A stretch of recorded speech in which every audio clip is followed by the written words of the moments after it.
bakit hindi natin balikan ang ating mga sarili kung tinutulungan ba natin si Allah subhanahu wa ta'ala? Gaano ba katindi, katibay ang pagtulong natin? Ibig sabihin, ayon sa ating mga mufassirun, ang pagtulong sa pamamagitan ng pagsagawa sa kanyang mga utos at pag-iwas sa kanyang mga ipinagbabawal. Ito yung pagtulong kay Allah.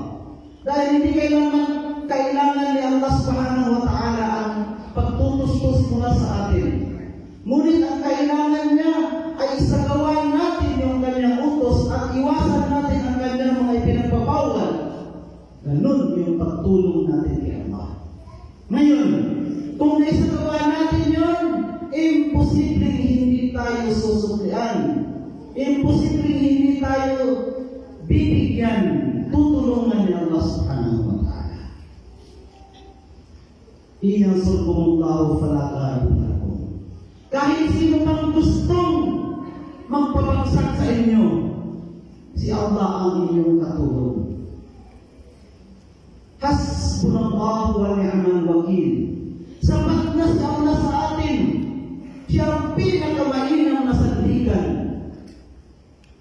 Siya ang pinakamainang na sandalan.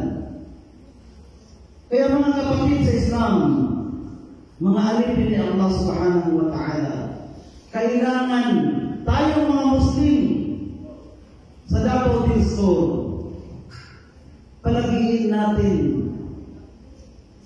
ang tinatawag na pagsagawa ng mga utos ni Allah subhanahu. Napansin ninyo ang binasa ng ating kapatid, ng ating hafid, La tulhikum amwalukum wala auladukum an dhikrillah. Huwag maging dahilan ang inyong mga kayamanan at ang inyong mga anak upang malihis kayo sa pag-alala kay Allah. Bakit? Kapag nangyari ito, mga kapatid sa Islam, ang tulong ni Allah subhanahu wa ta'ala sa atin ay napakalaga. Matagal na panahon, tumanda na ang ating mga leader. Tingnan niyo po ang ating mga leader.